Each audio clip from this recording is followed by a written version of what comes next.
If you're feeling hairy down there, you know to go to manscaped.com/dangle and receive 20% off your next purchase and free shipping.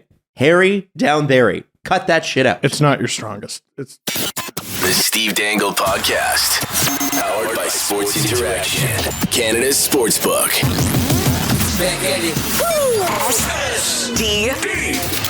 SDP, the Steve Dangle Podcast, with your hosts Steve Dangle, Adam Wylde, and Jesse Blake. Let's go! I don't want to talk about the Leafs. no. I don't want to talk about Ryan Reynolds buying the Sens. I don't even want to talk about Erik Karlsson breaking a record. Although it's amazing what's going on. It's amazing, considering that team is close to dead last. Okay. He's very good.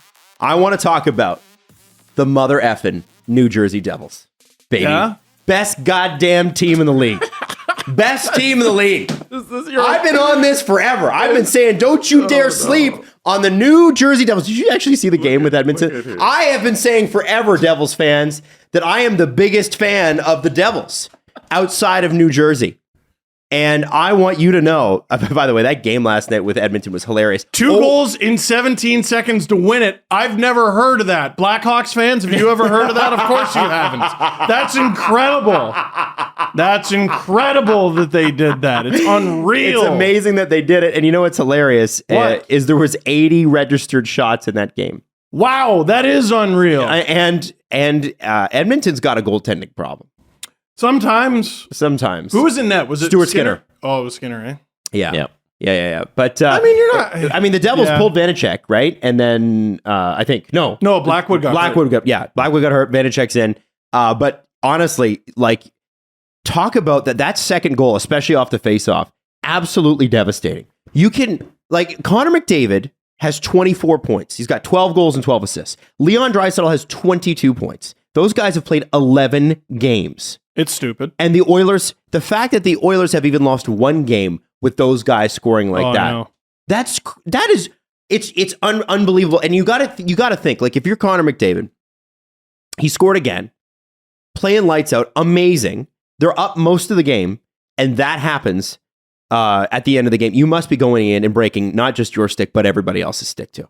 Oh, dude, there's I think a reason he looks so miserable. Like, whenever the Oilers lose, I mean, he does have that resting misery face going on. He sure does. And listen, we were born in 88. I don't really remember much before 93. Mm-hmm. So that's the best player in my living memory. And the Devils beat him. Well, and you've always said to not sleep on them. Jesse, delete every show we've ever done. Yeah. I've said, okay. Listen, the Devils, I actually predicted in our preseason show that the Devils would start in their first 11 games 8-3-0. That's what I said. And it's crazy that they have. The rightest man on earth continues to be the rightest.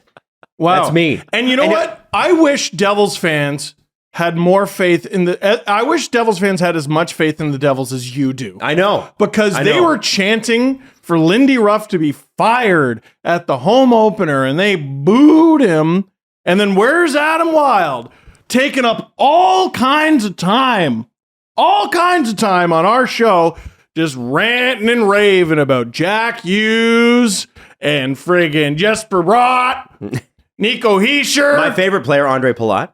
Andre Palat. All of them. I love Andre Palat. I really do. All of them. Yeah, I'm telling you. Enough with it, Adam. Dougie Hamilton. Oh, the Leafs aren't getting Damon Severson, Adam. Enough.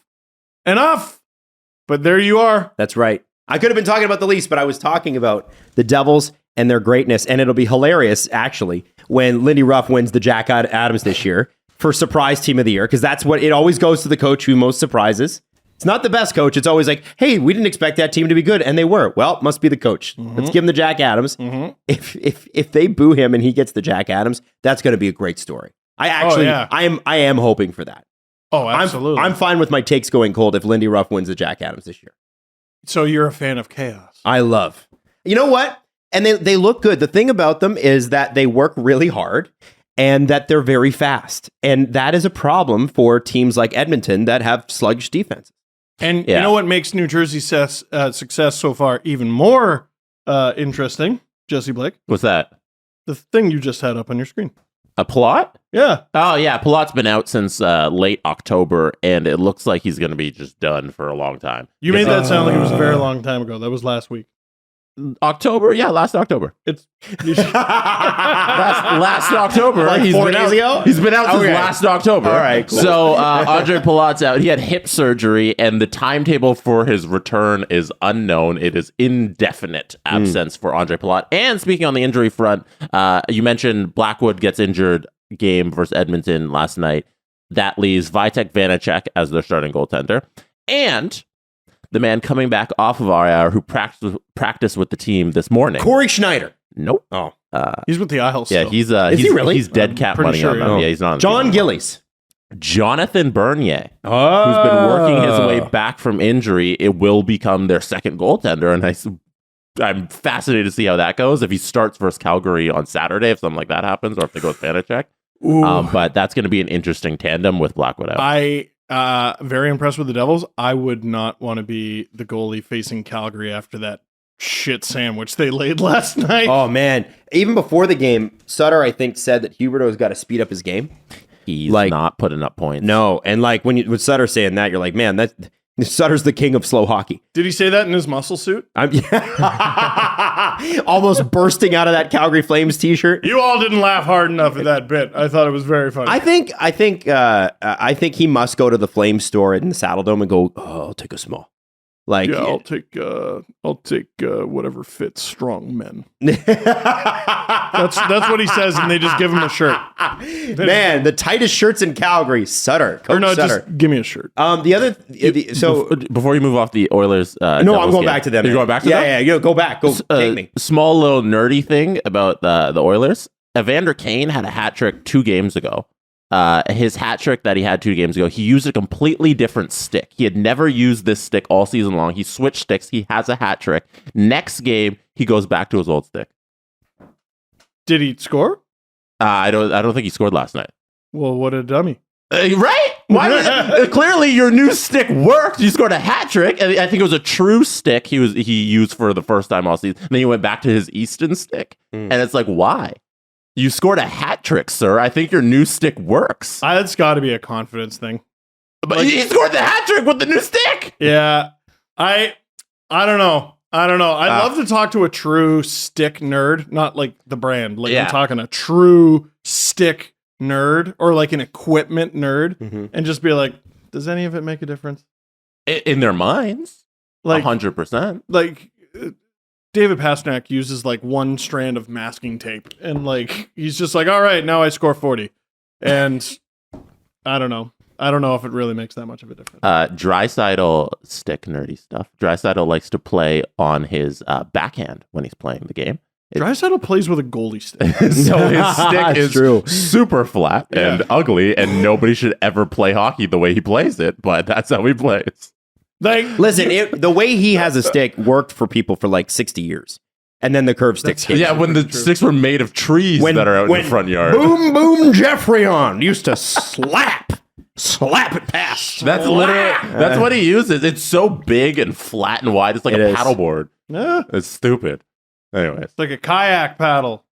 Did you see his, I by the miss way, it. did you see his interview on his birthday? They're like, hey, it's your birthday. He's like, yeah. They're like, and the reporter doesn't know what to say. It's very funny. It's very funny. No, but now I want to see it more than I want to breathe. Listen, Devils fans got on me, obviously, after the last show. Devils Insider, I think, on Twitter. Why would they do that? I didn't even see. This is the thing is, I You don't. never even provoked them. I do still think it's 11 games in, but if Jesper Bratt is keeping up his 17 points and 11 games pace, it's going to be crazy. Yeah, imagine the price they'll get when they trade him. At the deadline. Yeah. You didn't even. I don't understand Devils fans. You didn't even provoke them all the time, always. Constantly. You know what? You never even did. So there's certain fan bases where you can kind of go in on them and they're totally with you on the joke. And then there's certain bases where you cannot. New Jersey, you know what? A lot of Devils fans were not mean at all about it. But I think that they've been bad for a bit. And, you know, the Islanders and Rangers have both been very good in the last 5 years on, if you were to say on average, both teams have taken steps forward, right? Islanders a little less lately, Rangers a little more lately. But New Jersey's sort of like the third kid, like, hey, I'm here too. I won cups. And like one team you can always make fun of, and this has been since the beginning of time, and the fans are always really cool about it, is the Chicago Blackhawks. Now, that was a lot more fun before all that crazy shit came out. But I remember I used to be like, Corey Crawford's not a good goalie, just to bug Blackhawks fans. Are like, Adam, come on. We love Corey. Yeah. and then and that was it. Oh. Yeah. Well, all right. Yeah, exactly. Yeah. I don't think it's just, I think right now, Devils fans want you to believe as much as they believe. And you know what? Man, what a game last night. I'm still tempted to say it's early, but it doesn't mean that they're not a great team. Encouraging start. Absolutely. And I thought you deserved your shout out.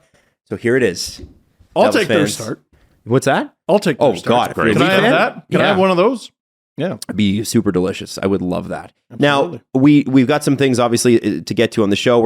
I know you guys talked about Erik Karlsson last show, but we got to talk a little bit more about it because things because he scored again. We're going to talk about the Leafs. We're going to talk about some other things, but first, let's get into You Can Bet That. Sports Interaction, Canada's Sportsbook, presents You Can Bet That with David Bastel. Must be 19 plus. Please play responsibly. Ontario only.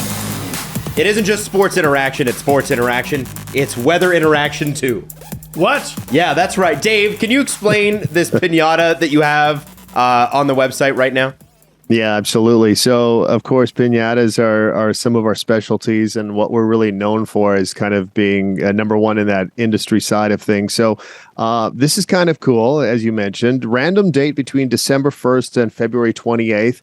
You hit the piñata, they give you a date. If it's the coldest day in Toronto during those times, which most likely would be those times because it's not going to get colder in March or November, right? And you win at 75-1. So a little bit of a lottery ticket. There is a range of months, but is that something that tempts you at all there, Jess? Yeah, I'm trying to think about what date I'd have my fingers crossed that the piñata would spit out for early me. February. What's early February? What's the range again? Late January. What's the range again? December 1st, February 28th. This is the dumbest thing ever, and I'm so intrigued. Yeah. Honestly, it's right up before Valentine's Day where you're like, I hate everything right now. It's cold. I think you're a little too late. Really? I want mid to late January is what I'm hoping for. Okay. January 28th, Saturday, January 28th is my only Saturday off. Mm-hmm. It will be that day. Okay, we'll see about that. We'll see about that. And 75-1, so you throw 10 bucks on that? 75-1. Oh, yeah, not good. bad, eh? $1 gets you $75 if you want to just throw the loony at it, or if you want to add to it, it's. If you're right, you can take a pretty sweet vacation on money like that. Oh yeah. So what else do we have today, Dave? You know what? Only two games.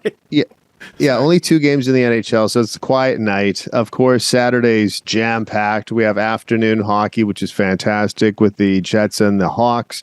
A nice first game between the Bruins and the Maple Leafs at 7:00, which is always good. And I don't have to tell you guys that, division rivals and so forth. So I'm looking forward to the Saturday schedule. What about you guys? NFL on Sunday continues, Jess. I know you're going to be all over that as well. What do you have the over/under for that Bruins-Leafs game? Bruins-Leafs game. Tentatively, it looks like it's a 7 right now, but a 6.5 at some books. I don't have an established number on goals right now.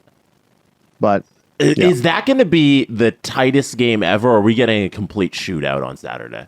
Man, the way the Bruins have played. Bruins have played very well. I mean, they had an 11-goal win the other day. I'm taking the over on the goals. Nervous over there, right? Over on the goals. Over on the goals. Steve, are you taking the over? Oh boy, you know what? I think so because I feel like Samsonov's been too solid, and Ullmark literally has not lost. Mm-hmm. Something's got to get right. That's what I'm thinking. We get a really good shootout, and you got to take the over there. I love that. Okay, and lastly, before we go, Dave, we must show off your jersey. Yep. This is rare. Where do you see a Slovenia jersey ever? Never. Now, what's it from? Is it just their national team jersey? It's a national team jersey from the 2014 Olympics, which I'm sure the three of you remember. They beat Austria to advance to the quarterfinal, lost to Sweden. It was probably their best ever result at the international level. And yeah, I'm Slovenian. My dad's Slovenian, born there actually, and doesn't speak a lick of the language anymore because he moved over to Canada when he was 10. But that's basically my father's side of the family, and a couple friends that work at Nike were like, hey, that's the one person in Toronto that is Slovenian. And I was lucky enough to get this jersey that I wear once every 10 years. Amazing.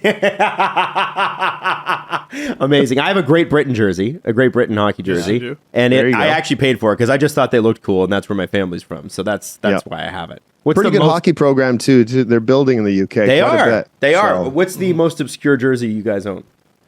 Oh boy, I do have a Brayhead clan jersey I was sent from the UK. I still want a Melbourne Mustangs one. I don't have that. Dave would appreciate this. My favorite jersey I own is my St. Louis Rams Sam Bradford jersey. Oh, future of the organization, Sam Bradford. Wow. It really worked out. First overall pick, Sam Bradford. Yeah. I used to have a Pecorine Dynamo Minsk jersey from the KHL. I don't know if I still have it. I might have sold that. I have a CKSA or CSKA Tarasenko. Yeah, that's right. But yeah, anyway, just you know what, Dave? I know he's got. You don't know this about Dave, but he's got 40 or 50 of those. So keep breaking them out, man. Every Friday. Only on Friday. On Friday. So anyway, have a nice weekend, guys. Thanks, Be well. buddy. It's Fresh Ball Fall, baby. It's the season of pumpkin spice and making your crotch look all things nice. Now you know that the promo code is Dangle, and you get free shipping. And He did it. Huh? and 20%. Well, you go to Manscaped, 20% off. Manscaped.com. You dumbass. You did the free shipping and not the 20% this time. All right. Pull something out of the treasure Adam's box. gonna celebrate fresh dumbass Christmas. We're looking. Is that the shampoo or the conditioner? Shampoo and or conditioner. Manscaped also has shampoo and conditioner. If you don't know, it's awesome. The body This is wash actually is the good. body wash. Oh, the body And wash. Idiots. Hey, And it smells really good. Let's go. Steve actually uses it. I do. And it comes as a part of the whole package, the Performance Package 4.0, which you get, the body trimmer, the weed whacker, the ear, nose, and it's all there.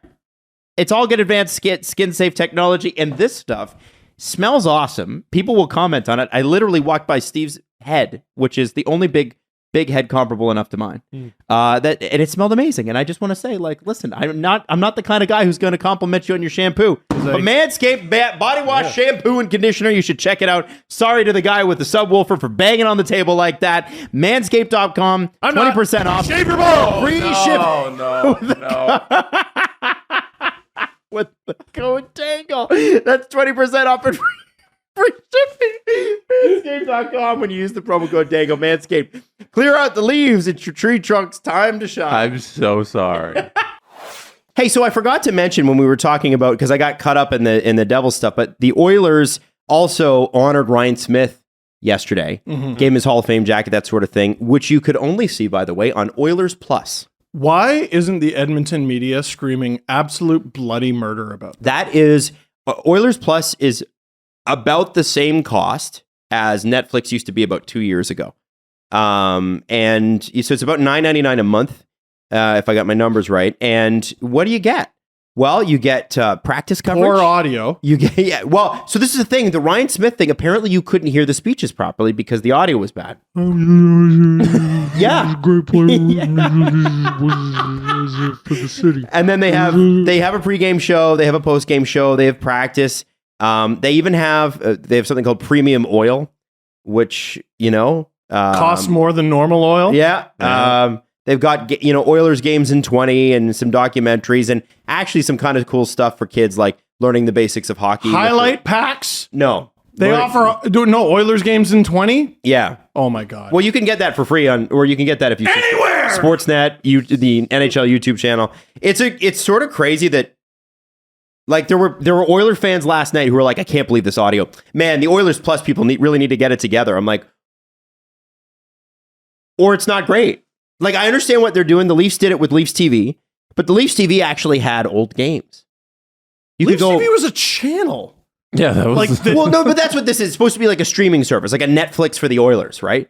But I'm just, but like you should be able to watch like an old game or something. maybe you can. With Leafs TV, you could watch you? like games from the 70s if you wanted, right? They'd always be on. 80s, 90s. I don't think you can, man. I'm looking at the page here, and I'm not seeing that. I am more likely to pay $8.99 for Twitter than I am for this Oilers thing. And I got news for you. I am not fucking paying for Twitter. Also, Oil Change. Remember that series that the Oilers did? That they previously offered for free? Yeah. Yeah, now you can watch it on Oilers Plus. Oh, they took it away. That's Yeah. cool. Always Yeah. great when you friggin' Yeah. take away something you previously offered for free. So Yeah, anyway, it definitely doesn't have games. yeah. No, that's what I mean. So It not has the Oilers in 20, but they don't have full games. Can I just say the obvious? What an unbelievable ripoff. Please don't buy this. Well, I mean, if you're a hardcore Oilers fan, I get it because listen, I'm a hardcore Leafs fan and I've paid for things that I'm not maybe proud of. I hope they improve the offerings. Well, not like that.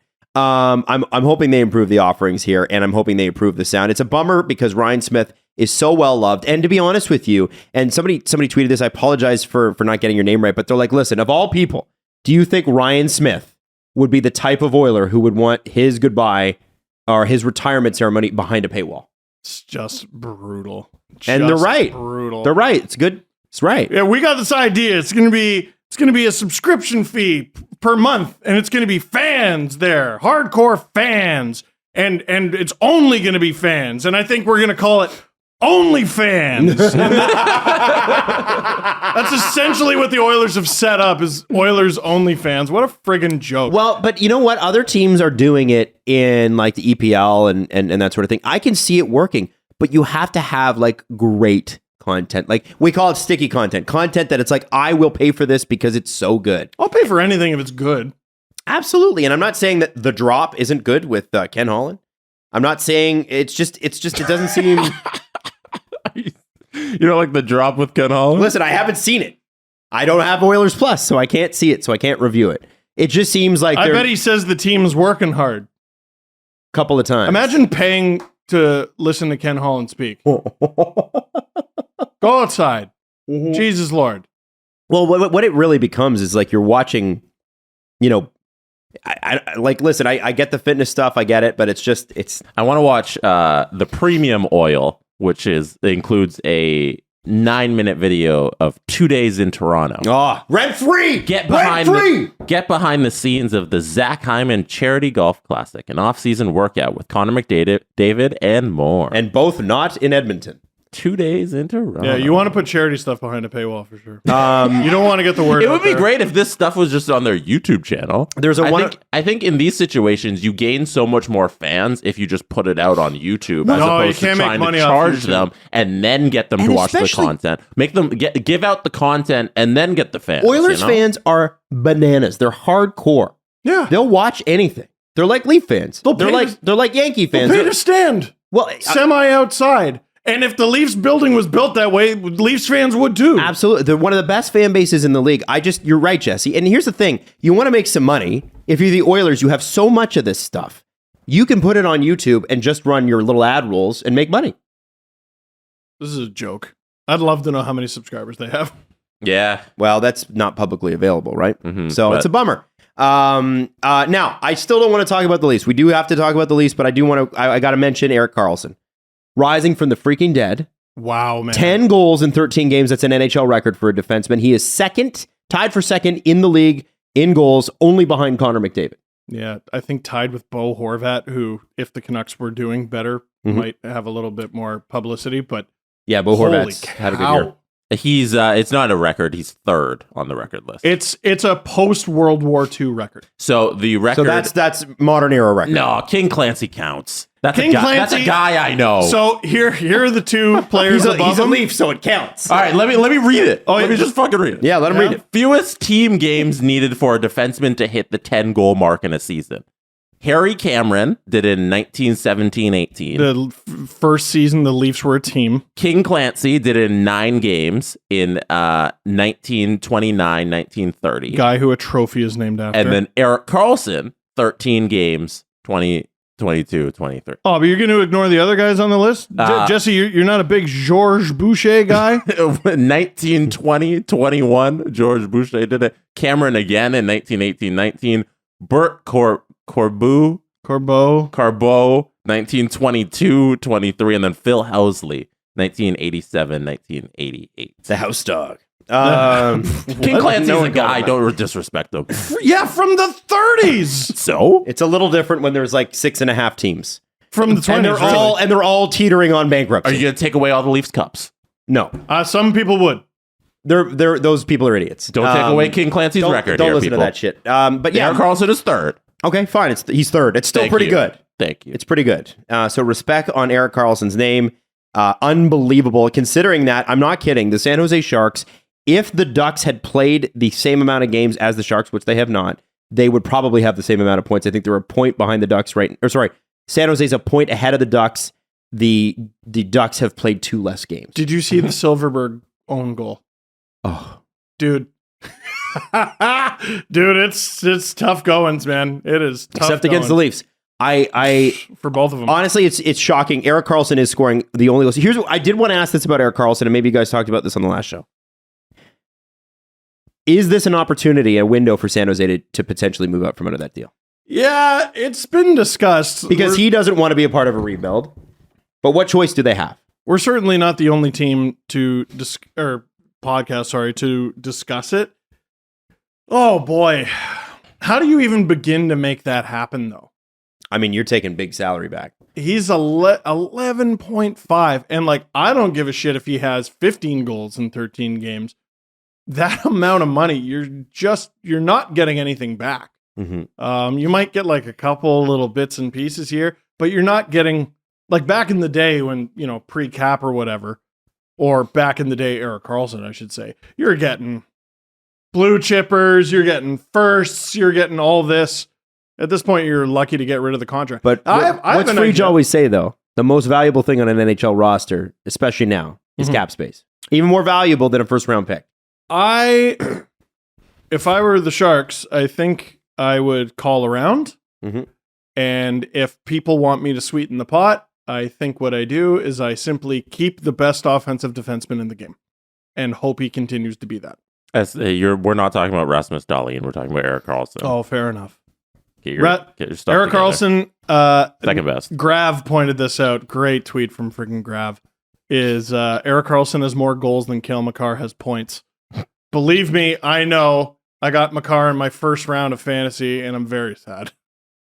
Ooh. I'm very sad. Somebody actually DM'd me the other day, and they're like, hey, can you rate my fantasy team? I'm like, I am not the person. Jesse is the man. Neither am I. I am not. Steve is not. Are all your picks that I wouldn't make? You're doing great. What a fucking What's your dumbass. record so far? 0-3. Oh, yeah. Oh, fuck. I was so won yet? no, and you know what screwed it up? So I was winning, and I was gonna win Last week. Yeah. Yeah. So the guy I was playing, Hail Mary, used so you get 4 pickups per week. He Hail Married got 2 guys. Can you guess who they were? Sunday is the last So it would have day. been Ducks players. John Gibson and Trevor Zegras. Why was Zegras available in your league? Because there's only 8 teams. Oh, okay. Yeah. That's weird. No. Like Zegras was a 6th-round pick in our league. Like he went for like $20 in the auction. $20. Yeah, he's been great. Because Yeah. you do it for money. Yeah. No, we do an auction draft. Oh, okay. Yeah. We do it for memes and lols. Yeah. And calling each other fucking stupid. That's a brutal way to lose, and you're 0-3. That's sad. Honestly, I gotta find. we gotta do. Here's why Steve's team sucks segment at some point. Well, I'm This not is- in last. That honor belongs to Ian Tulloch, who made maybe the stupidest fucking fantasy trade I think I've ever seen, and I gotta find Give it. it to me. Listen, I bet the Let me possession find numbers it. were amazing. The possession vibes are outstanding. Believe I me, love you, Ian. I'm just trying to give you I a know hard he's time. not going to hear this, and I made him a trade offer. Fucking Okay. shit. Okay.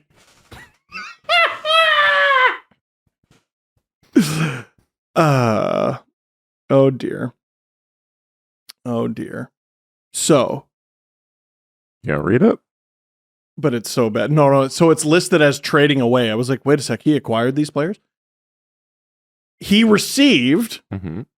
Brian Rust, Auston Matthews, Jonathan Huberdeau, and Rasmus Dahlin. Whoa. How does he possibly lose this trade, you might ask? That's incredible. He receives, You mean he gives up? he gives up Elias Pettersson, Yeah. Adam Fox, Okay. Sebastian Aho, Hmm. Connor McDavid. Oh. Are you playing fantasy hockey? Did you trade Connor McDavid? You're a fucking idiot. Sorry, Ian. It No, should have he's just living ended that. at Connor McDavid. Like he should have just said Connor McDavid for all Connor those McDavid!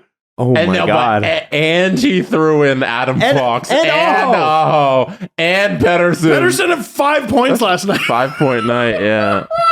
Oh, Ian. That's The rough. second he made that trade, we were all like, why didn't you offer us that? Yeah. A guy in But we my didn't have league. Auston Matthews. A guy in my league traded away Connor McDavid too, and it was for Marner and Jake Ottinger. And I asked the commissioner to if they could Nix take that back trade. to the deal because it seemed like it was collusion and unfair. I was like, why would anybody ever do that? But then the dude who was trading away was like, no, I was fine with the trade. I was like, okay, if this is the way you want to tank your team, I don't know. So. Yeah. Is that horrific? I have a the friend. shit that goes on in fantasy. Is I have a crazy. friend who's in fantasy football, and by week 9 or week 10, which is right around this part of the season, he loves football, played Canadian, CIS and that sort of thing, but he sucks at fantasy. And so what he does is he gets mad, right, when he doesn't make the playoffs because there's fantasy playoffs in football. Mm-hmm. And so every league he's in and he gets kicked out for doing this, he just releases all of his best players when he's Don't do when he's that. out, No. and just messes the whole league No, up. you're It's ruining. terrible. You're ruining Oh, the I league. know. You're a sore loser. Yeah, it's Yeah, bad. that's It's stupid. bad no, sport. go It's- suck an egg. I also kind of think it's funny. I just texted the Dangle Navy group chat. Ian, I talked about the McDavid trade on the pod. Going to be a rough night. Dude, he gave up so much. Oh man, it's a Why? horrible trade. He there must be a reason. He must know. Ian's extremely intelligent. He must have Must know what? He must What? be expecting something. Oh, like Connor on McDavid's gonna average, break his these leg? players have more points than these 3 players. These 4 will give me more than those 3 did. Right? He bought high on Dahlin. Like, oh yeah, I bet he'll score a goal a game for the rest of the season. Like, so, and I should say he did this when he had 5 goals in 5 games. I'm pretty sure. Oh, he bought at the height of the market. It's a legendarily miserable trade. Well, we'll see how it works out. It's so for him. fucking. At least it bad. wasn't from Marner and Ottinger. Yeah, that's That it's is so bad. McDavid for Marner and Ottinger. Yeah, it was just that. I was like, you must be a hardcore Leafs fan. You really want Marner? You live close to this person? I don't think so. Oh, I was gonna say slap him. Oh my goodness! Drive-by slap. And Leafs then Ottinger got hurt. Oh no! Leafs win Wednesday night against Philadelphia. Listen, are the Flyers bad? Yes. Yo, But the Flyers try. And I thought it was interesting going into the game, Torts making those comments about Sheldon Keefe. He's like, listen, you guys, he's a good coach. You don't know what he's done for that team. I wanted to know what you guys thought of those comments. Is that Torts just protecting another coach and, who's a little bit under fire? Torts knows what that's like. Or is that somebody who is like, yo, Sheldon Keefe's a really good coach. This is not a Sheldon Keefe problem. I think Keefe's a bad coach. So Torts wants to praise him to keep him in the league. You see, so he can beat him. He already beat him in the playoffs, so we're going to beat him again. No, I think that's him sticking up for a colleague who, I'll say it for the 90,000th time, has the highest winning percentage in Leafs history. I think Torts sees what I see, what we all see. It's the players. And Torts' favorite thing to do when he's not a part of the media is trash it. So he used it as a reason to trash the media. Like it's not fans calling for Keefe to be fired also. Mm-hmm. So I don't know. Listen, quotes from Torts The best. quotes from Torts when he's paid to make them. Terrible. The worst. Quotes from Torts when he's just a head coach. Top 5. Oh, yeah. Top 3. Yeah. Top 1. Yeah, and listen, they have a ton of people out injured. Van Riemsdyk, Cam Atkinson, obviously Ryan Ellis. There was a few other guys that are not there, so there's some experience on that roster that's missing. But the Flyers have been a mess for a while. Torts seems to at least have straightened out the culture which he said was a problem. They try. And they try. And they really try. And he called out Travis Konechny, I think it was last week, and Travis Konechny played Travis Konechny's best hockey I've ever seen him play. He was awesome. He was feisty. Maybe a bit too much so. He took some dumb penalties, but and we'll get to the incident at the end of the game because obviously there's a lot to go through there. But can I just say I called it exactly how that game was going to go. They showed up for it. Remember I said that on Monday? And then I said it again on Wednesday, and they showed up for it. They did. It was very obvious the way that game was going to go. It was the Flyers coming off of a back-to-back and a goalie who I had to double check coming into the game. It was 7 career games for hasn't won any of them. he's 0 for 8 now on Felix Sandstrom. It was obvious the Leafs are going to win, and we got to congratulate them for getting it done. I will say it wasn't a huge victory. I wanted to say this in the video, and I forgot. I tweeted about it before the game, and I forgot. That should have been Ivan Fedotov's fucking game. Ivan Fedotov should have been in that game, but where's Ivan Fedotov, Steve? He's stationed in the fucking Arctic because he was essentially abducted by Putin's regime. So that's fucked, and I hope he gets to play in the NHL one day. But could have been a backup goalie for the Flyers right now. He was supposed to be, I'm pretty sure. It's aggressively changing gears. Carter Hart must be the best goalie in the league because the Flyers in their own end are shocking. Yeah. Shocking. They've been trying really hard and playing well the first couple games of the season. They tried. They've had a good stretch of 3 weeks. It's just the skill is it's not there, so the try hardness of your team is gonna just tail off and match your skill eventually, and everything's gonna kind of even out, and they're probably definitely not gonna be a playoff team. Can we give some flowers to the most underrated player in the league? Sure. John Tavares. Well, I was gonna get to that. Sorry, it's Sidney Crosby, but John Tavares is up there. Obviously, it was nice to see the Leafs sort of win in convincing style against a team they should beat. You know, I saw the Royal Half kind of making fun of Leaf fans, and I get it. They're like, "Oh, the Leafs beat the Flyers. Everything's cool." And I, from an outsider's perspective, I get it. It's not that they won; it's how they won. Usually, when the Leafs beat a team that they should beat, that's not going to go to the playoffs, it's they just barely squeaked out a win, and they showed up in the last 5 minutes and scored 3 goals, and it happened. This one seemed like, they come into the third period, they're up 3-1. That's where it should be. They let a goal pass that maybe you wish you could have had back, but whatever. They win 5-2, and then Tavares with that that second goal is a highlight of the year. Travis Sanheim, what did he ever do to you? Like, and I looked at Sanheim's moves on that. I'm like, there's nothing he did wrong. It's just Tavares. He had you. No, just Tavares chose to very calmly and politely set him on fire. Set him on actual fire. And he got stopped on the first one. Mm-hmm. And then Sandstrom, amazing that he even got across to it. Mm-hmm. And he just ripped the fucking thing. Poor Sandstrom on the 5th one, on the Tavares hat-trick goal. Yeah. No skate. Yeah, that sucks. That totally sucks. It was nice to see, Jesse, you're right. The Leafs got up for it. But they got up for a team that, I think this team has to realize that they have to get up for bad teams too. And the Flyers are a bad team. They got up for them. And look at that. They won, as they should have. Right. I have to say, Samsonov's been a revelation, man. That guy's, first off, bringing the smile. He didn't have a good game I don't think, versus the Flyers. But I actually, you know what, man? He made some saves where, that crossed the ice, unbelievable save. It was the second or third period. Yeah. Gets the glove out. I mean, he's at very least giving you what Jack Campbell gave you, which is a relatively solid game, including a goal that you wish he had. Yeah. And he was relatively solid, and then you watch the goals he allowed, and you're like, oh. And I know it's 7 games in. He's got a .920 save percentage. That'll do. If he keeps it at a .910 all year, it'll be a full 15 points higher than the Leafs had most of last year. Yeah, I'll take it. And that's great. And for a team that, when he's not in net, flat out doesn't win. He's been... Well, they haven't yet. Yeah, I think he's won every single game. I don't know. To get him for nothing, I don't know what was going on in Washington. Maybe just a bad mix or a bad year or down on confidence or COVID or whatever else you want to call it. Whatever it is that he's got back, I'm so glad he got it, because imagine where they'd be without him. Imagine if Washington had simply qualified him. I don't know what the qualifying number probably too high, but they must be some kind of cap strap, because it's an illogical decision.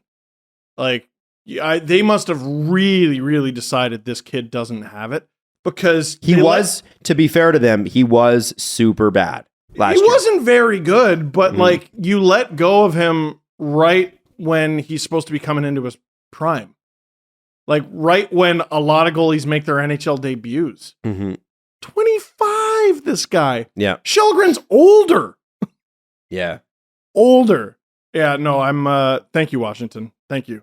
Justin Holl and Alex Kerfoot, we got to talk about, though. Listen. Why were they traded? No, but neither of these guys looks comfortable this year.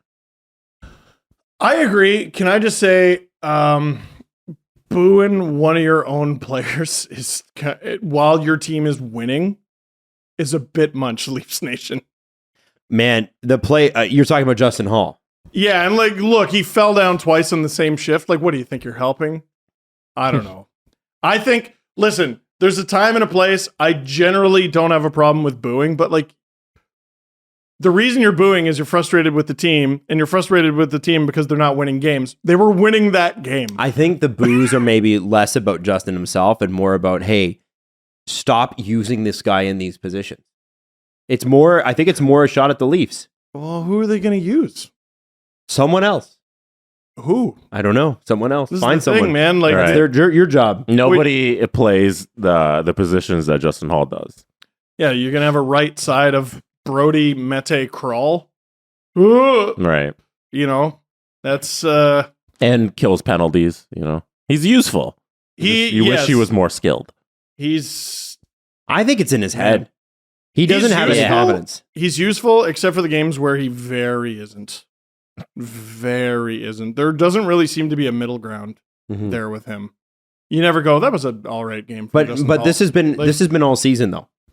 This has been all every game. tenure. Well, the whole time this year, honestly, we're more than 10% through the season already. Justin Holl has not been good. I sang his praises. I sang them from the rooftop when he scored the winner against, I don't remember. Game Ottawa? 2. Game 2, yeah. Game 2 of the Washington, season. then. Game 2 of the season, right? It was him and Muzzin who had good games. Yeah, I you're had like, why is he LFR. up there? Yeah. I had an LFR called Hall of Famer.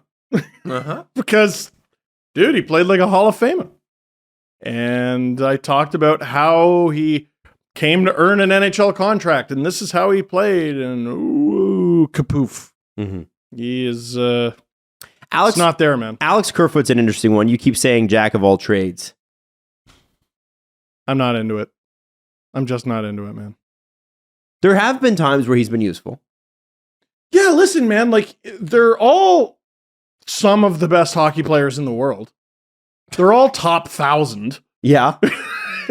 Yeah. You know what I mean? Okay. All players are going to have useful moments, but like, listen, versatility is something that this Leafs lineup has needed. Oh, really? They're screwing with it again tonight, eh? What are they? What? Jesse's got the lineup up. Yeah, What's the lineup I was now? looking at the lineup that David Alter posted. This is from practice this morning. I'll go through the defense first because that's where we're talking. That's what we're talking about. Brody Hall, Riley Liljegren, Giordano, Sandin. Is is he eligible now? He's not off LTIR yet, but he will be. What day is 24 days? 21 days? I don't know. I Do we assume, know? well, it's Friday and they play tomorrow. So I think tomorrow morning he'll be off LTIR unless he is already. Okay, awesome. So yeah, Liljegren's back in there. Riley Liljegren, Giordano, Sandin. And then the forward group is Bunting, Matthews, Marner, Kerfoot, Tavares, Nylander, Engvall, Yarncroke, Simmons, Interesting. Aston Reese, Kampf, Malgin. Aston Reese, Kampf, Malgin is the third line. Yeah. They never Yes. list it that way. But it is. They play more minutes, and they are out there in third line situations. Yeah, Engvall, Yarncroke. Yeah, man. Little snippet from the CJ show that the Leafs are supposedly putting Obey Kubel's name out there. Mhm. Uh, Not in this lineup. Yeah, he's not in the lineup. Him and Mete are the extras. That's a Dubas special. Like, and I think it's part of the reason guys sign here. Listen, we like you. We want you to play for us. And if it doesn't work out, we'll find a spot for you. Like Nick Ritchie. Like Nick Ritchie, and he probably resents that. But I doubt he resents the paycheck.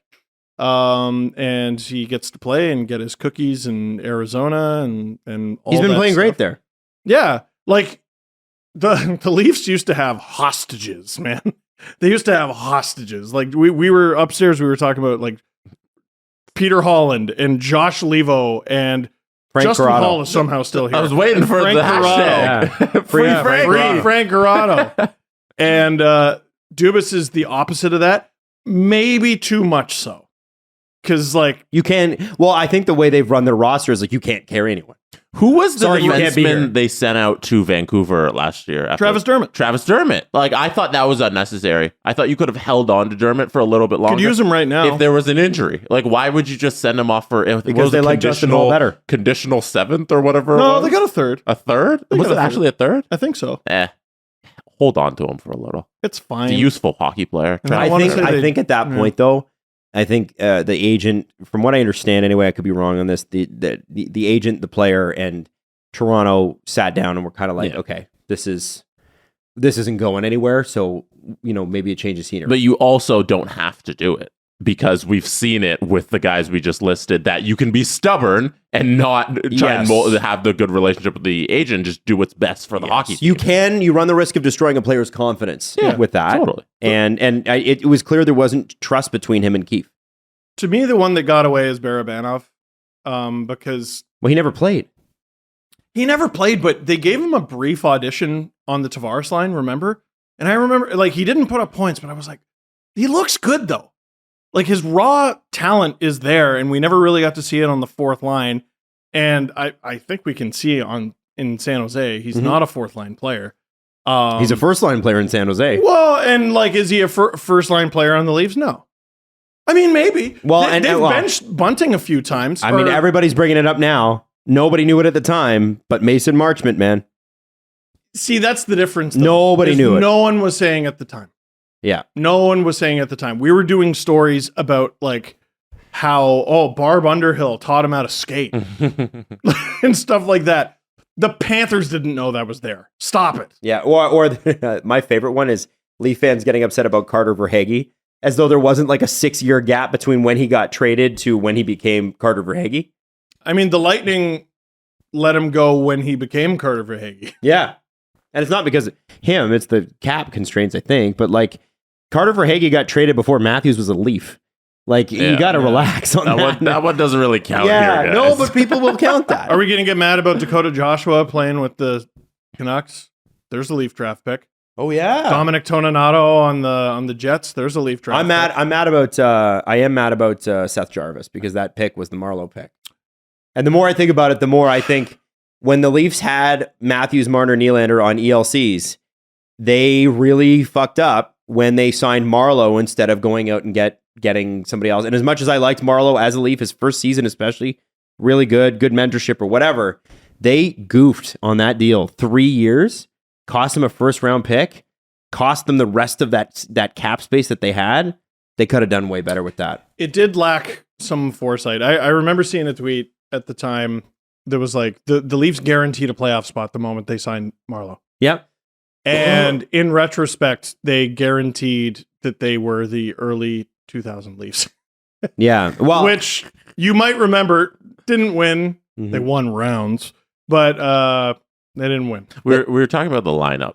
Can we get back to that? Yeah, Because I sorry. think also, they were trying to sign Thornton and Marleau at the same time. I think they only got one. I think we should get mad about Nick Robertson. Like, I think it's enough. I think it's time to, hey, stop scratching this kid. Either send him down or have him playing. What the hell are you doing here, Keefe? Listen, there are In the line arguments. rushes, he's scratched. I've seen good arguments for having him in the lineup. I've seen good arguments for keeping him out of the lineup.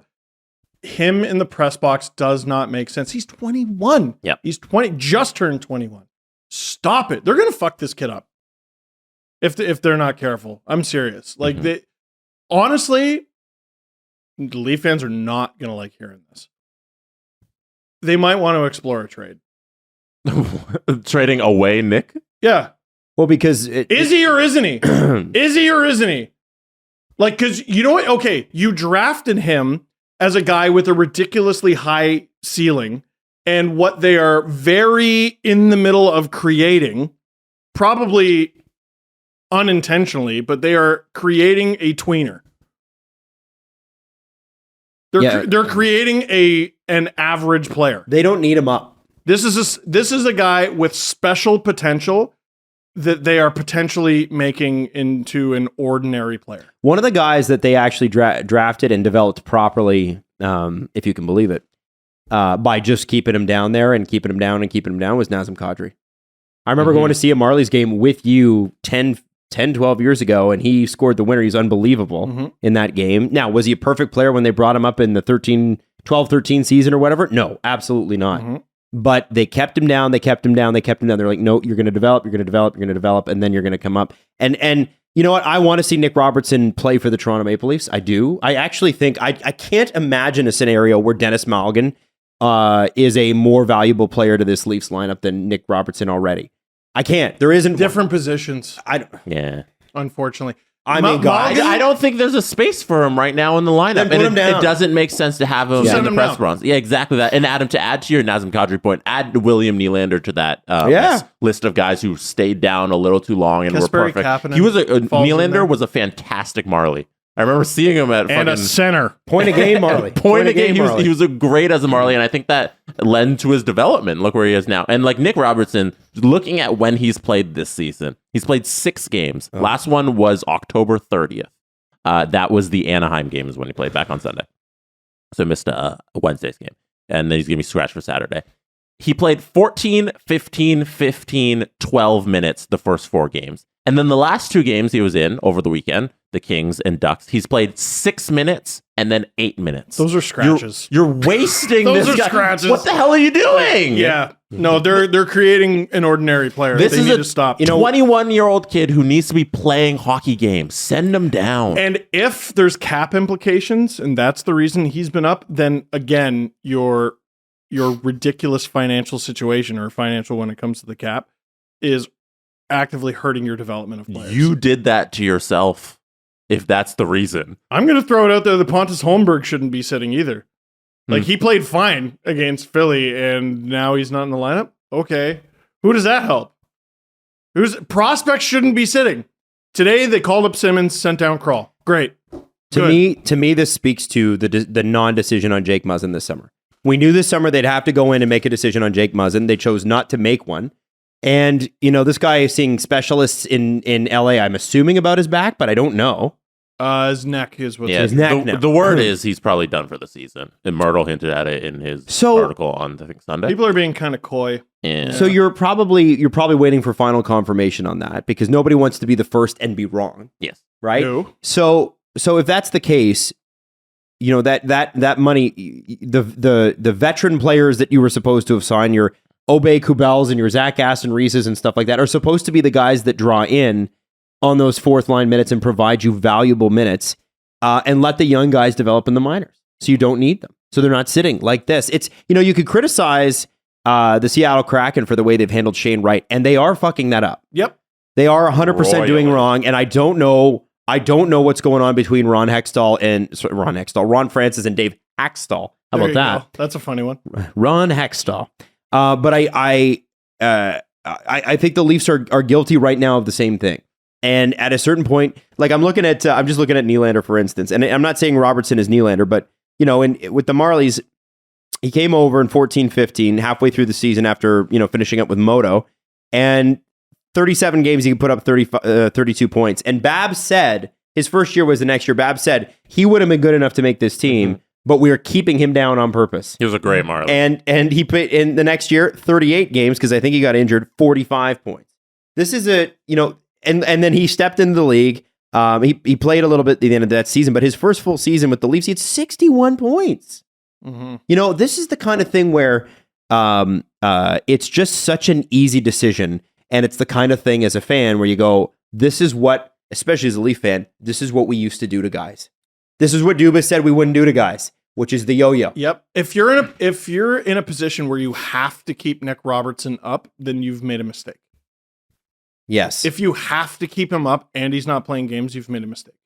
The Muzzin decision is something that Dubas really should have did in July. Chris Johnston came on this show and said that Muzzin probably wasn't going to be in this team because I think he saw the writing on the wall and he saw what the Leafs should have done. And the fact that he didn't want to do that and he just held on to Jake, and then we get to training camp and then we played 2 games and he's out. We said like, staying or come on, going. man. The game was staying or going. And I remember it verbatim. He goes, eh. And I go, okay, well, or no, he said that one requires a longer answer. And I go, okay, what's a longer answer? He goes, they love him. Loves his guys. Mm-hmm. You can defend that one, and like, listen, Jake Muzzin brings exactly what the Leafs lack, and they love him, and he's a great guy, and all that. They don't make difficult decisions. No, they don't make the necessary difficult decisions. That was an incredibly hard choice to make because of everything you said, and because he's a Sioux Greyhound, and you're not allowed to trade Sioux Greyhounds. So they traded Nick Ritchie last You're going to get in trouble for that. Leaf fans, for some reason, get really sensitive about that. No. I said that once. People were like, excuse me. And I'm like, okay, well. We're Leaf fans. We're not sensitive about I it. know. I know. Kyle, exactly as you said, he should have pulled the trigger. That should have been the move this offseason to free up all of that cap space. You bring in somebody. The defense looks different, and maybe Hall's not playing as much because you have that extra room to go get someone. That was the move to make, and they didn't make it. We're getting away from Nick Robertson. Should not be sitting. Shitty player. Sorry, No. what? They're making him into one. The Shane Wright thing, there was a development in that story last night because Shane Wright played 13 minutes. Whoa! That is a career high for Mr. Wright after being scratched for, I think it was verging on 5 straight games. How'd he do? He was all right. He had no points. I think it was a +1. Hey! +1, no points. 21 shifts, career high. Whoa! His previous high was 11 Guys, shifts. Dave Haxtell is So- not going to be the coach in Seattle much longer. That's No? my bet. You guys want to talk about hot seats to be on? You think it's what's his name, the former Oilers coach in San Jose, or Bruce Boudreau or any of those guys? No, it's Dave Haxtell. So Dave Haxtell and Ron Francis. There is no way they're on the same page. he's going to be a free agent soon? Haxtell? Yeah. Yeah. Okay, hear me out. Noxie and Cax and Hacks. Knox, Cax, and Hacks Let's do it. with the Axe body spray. Right, CEOs, do I have board approval? I don't think No. so. No. I usually try to keep the Friday shows light, but we do have breaking news, and I think it's important that we talk about this. Is a very difficult subject because it's completely wrong. Boston has signed former Arizona draft pick Mitchell Miller. Mitchell Miller was the draft pick that was renounced by Arizona after allegations of bullying in school. Don Sweeney is going to meet with the media at 1:00, it looks like. So unfortunately, obviously, we're not going to be able to react to Don Sweeney's press conference. But here's what happened, just so you know, because sometimes you bring this up and people are like, what about second chances? When Mitchell Miller was 14, he was charged with assault and violation of the Ohio Safe Schools Act in February 2016 after he and another student admitted to bullying Isaiah Meyer Crothers, a black classmate with a learning disability. Part of that bullying included wiping a piece of candy in a urinal and then tricking Myers Crothers into consuming it. In 2020, Myers Crothers told the Arizona Republic that Miller had taunted him for years growing up and calling him names like Brownie and the N-word while repeatedly hitting him. He said, it hurt my heart when he saw the news that Miller had been drafted by the Coyotes in the 4th round of the 2020 draft, where he was taken 111th overall. And then a week later, they renounced that pick. Now, this is an AHL signing, and it's, he's with Providence. Yes. And, So it's not an NHL contract. No. He reports to AHL Providence. Don Sweeney, though, having to speak to the media, really says something about this. Now, I cannot. Everyone, please compare his statement word for word to what the Habs said when they drafted Mayu. The Habs gave the Bruins the playbook for this. Here's okay. You signed a player who's good at hockey, who maybe you shouldn't have. So here's the playbook. Yeah, and I think what's important here is in this case, the devil's really in the details, because you got to remember that the judge who adjudicated this case said to Mitchell Miller, I don't even think you're sorry. And this is the thing, right? Right? He said, I don't believe you're sorry. I think that you're saying it because you have to. And from what we understand, Mitchell Miller, even though he issued the quote unquote public apology, never has made amends with the family or the young man who was a victim of this type of bullying. Now, there is a statement from Mitchell Miller, and I believe we should read that as well, if that's okay. Okay. Because, this is, you want to talk about the playbook, here's the playbook. When I was in 8th grade, I made an extremely poor decision and acted very immaturely. I bullied one of my classmates. I deeply regret the incident and have apologized to the individual. Since the incident, I have a better understanding. I have come to better understand, the far-reaching consequences of my actions that I failed to recognize and understand nearly 7 years ago.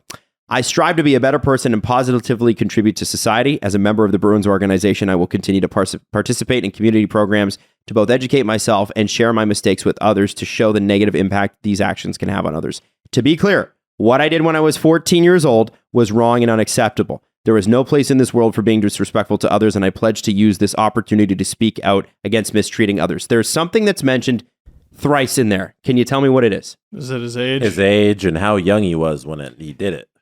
I remember when the story originally came to light, and I had some difficulty with it because it's A, monstrous acts, B, of a child. Mm-hmm. He's a child, right, when this happened.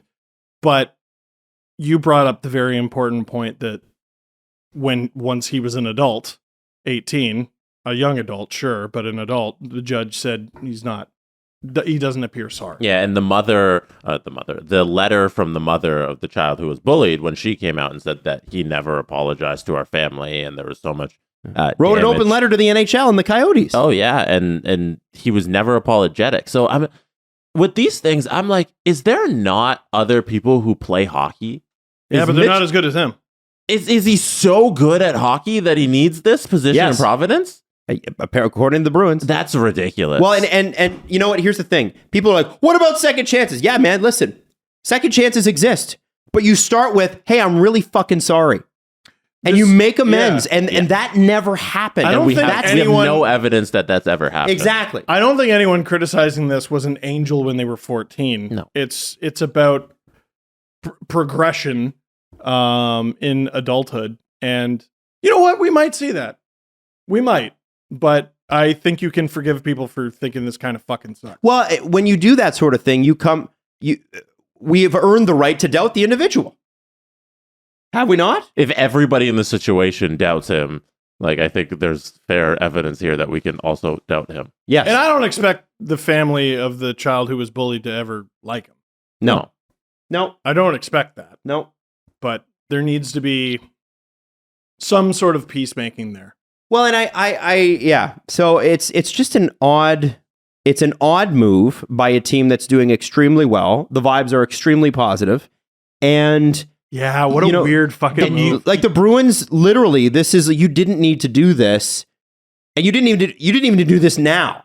Like the Bruins are a surprise first place run away with the division team right now. They're 10-1, and your GM is like having to do PR control in 20 minutes. Because you had to make this signing in October. You know what that means, though, guys? Somebody else was going to sign him. Probably. But okay. You're not making this signing on Friday, November 4th. I hate to do this. The day before you play the Leafs? That's what I was about to say. Yeah. They also did this the day before, not just playing the Leafs, Hockey Night in Canada. So now you've created a media storm for the next 24 hours. Like that's all people are going to talk about tomorrow night on broadcast. Around your team where there is quite literally nothing bad to talk about. All we should be talking about is the greatest start in Boston Bruins history. The team is 98 years old. They're coming up on their 100th anniversary of the team. And they're having their best start ever. And we should be talking about that all Saturday as they play the Leafs. Man. And now we got to talk about this nonsense. What the hell is going on? You know that the Hockey Night in Canada producers had a whole bunch of Game 7 clips and montages and Leafs and Bruins. It's the first step on the Leafs, maybe the Leafs retribution against the Bruins. And it's like, throw all that out the window. We got to talk about this. And they know that. They 100% know what's happening tomorrow. So that tells me Don Sweeney isn't stupid. Don Sweeney is not making... Well, okay, fair enough. All right. But Don Sweeney is going, okay, I know we're gonna take a shit kicking for the next week, month, year, whatever. But somebody else is gonna sign him, and I want him. It's also like this wouldn't even be Don Sweeney. This is Cam Neely. Like this goes up to the president if you're making this design. Oh yeah, it goes up to the owner. That's the owner. Like if I own the Bruins, if I'm Jeremy Jacobs, and you sign this guy and you didn't tell me, I'm fucking pissed. I was texted unprompted after the news broke that multiple teams were in. I see. So of course, I didn't even ask this person. Then they don't do this. Is it a day reliable before source? Hockey Night in Canada? Reliable source? Yeah. Okay. They don't do this day before Hockey Night in Canada unless they have to, because they're like, oh, we got to get them before the fucking Hurricanes do. You know, like it's ridiculous. Or I just named a team. I don't know the Hurricanes. Yeah. Just anybody. Made sure to point that out. Yes. But it's ridiculous. It's a shame. And again, I'm going to say, and people aren't going to like it, but it's not impossible for him to make amends here. Yeah. But for some people, it will be. And I think that needs to be acknowledged as well. yeah, Things like that, some people just won't forgive. And once you create that action, once you do that, you got to live with the fact that there are just going to be some people that never forgive you. Nobody owes this guy forgiveness. Nobody. and there's skepticism there between, all right, do you believe in second chances or do you just not fucking care? Right.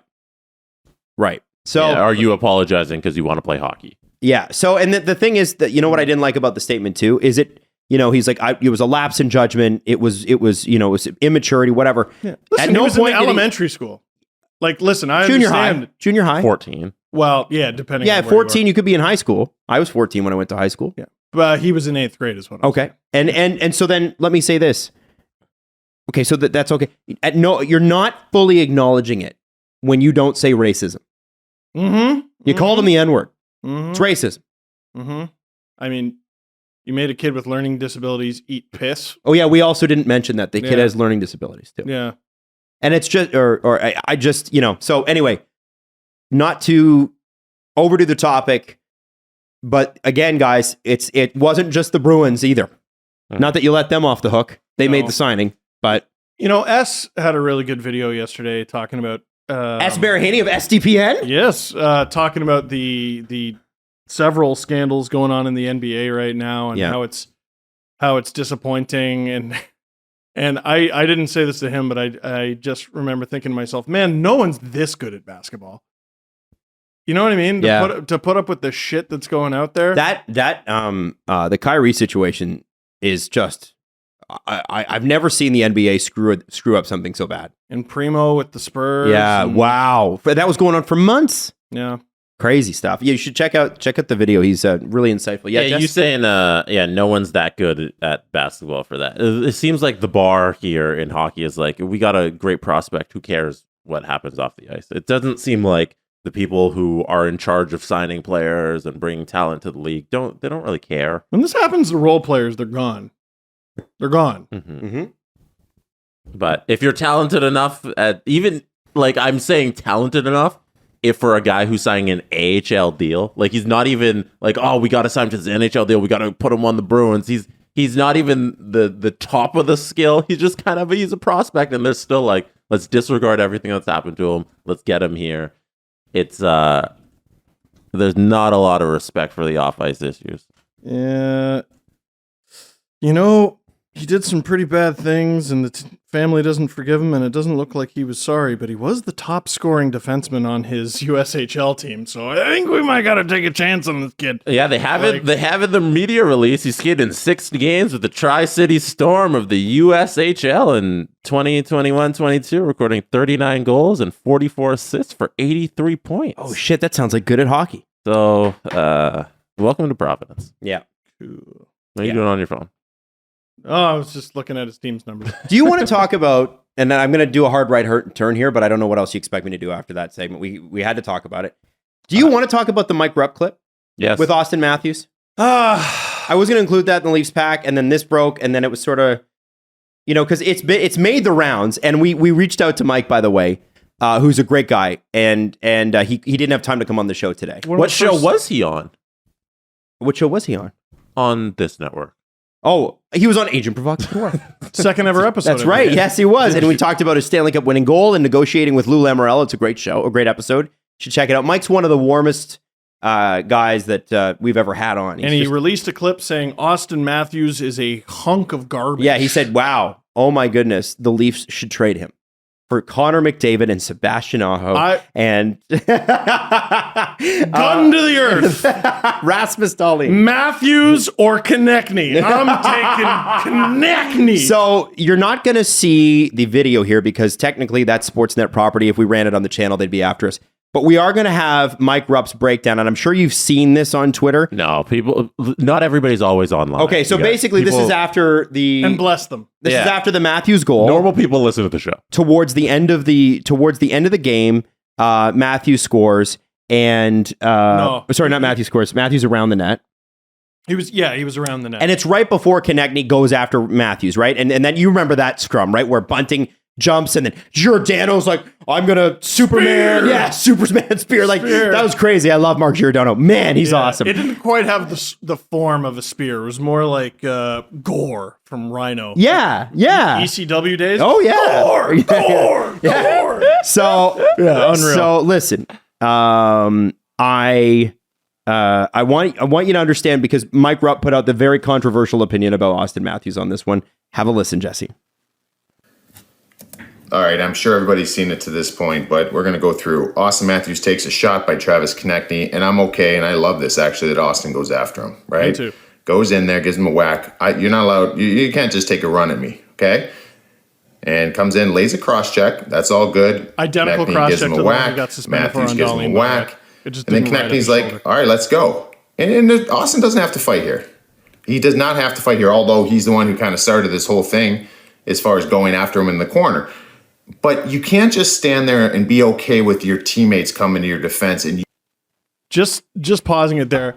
We all heard the part where he said he doesn't have to fight there, right? Okay, cool. you just laugh about it. We've seen this movie. I've seen this time and time again with Auston. Playing the cool card doesn't work. It doesn't float. It may scoop by, it may look cool on social media, but inside that locker room, at some point, it's going to wear thin. When you've got this situation, you've got a 39-year-old warrior that's been playing the game hard from day one, worked for everything he's got. He's got to come in here and fight this fight for you. You're going to smile, okay? That's the first part. Second part, Michael Bunting, Calder finalist last year, line mate, second-year man. You're okay with him getting involved. There's Kalle Järnkrok, Rasmus Sandin, and here's the thing. Auston Matthews is going to stand here, and your situation in this is you grab onto somebody to keep it even, right? Look at the body language here by Matthews. One arm, barely up. It's like a wet noodle. Touch, look away, turn around, look down at the ice. Won't even look anybody in the eyes. But you're okay with all this going on? All these other extracurriculars? Let's back it up a second and just look how weird this looks. Chaos is ensuing. Bodies are going everywhere. I see the referees are showing more liveliness than Auston Matthews. Järnkrok in there. Standing, that looks weird. I'm sorry, it does. And this is going to roll forward. It's going to continue.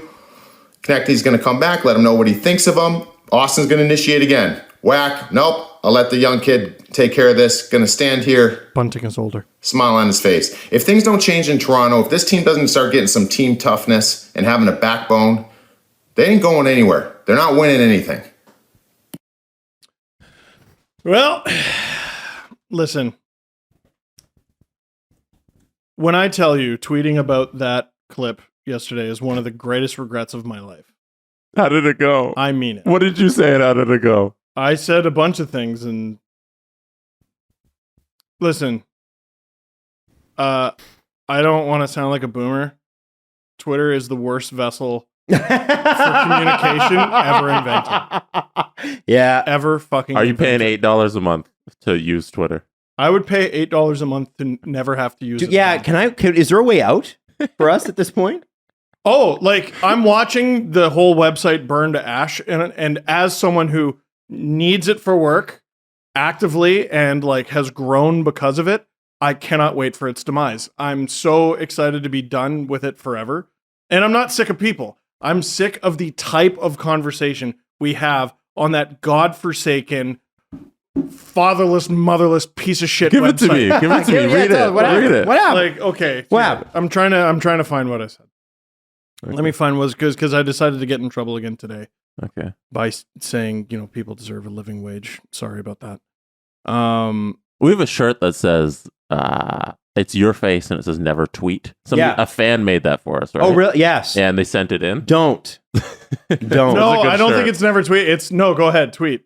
No, tweet first. No, tweet first. Yes, that's the shirt. No, I forget which fan. Shout out you for making that was amazing. Shirt. Yeah. Oh boy, look at me going off. Yeah, that always works, bud.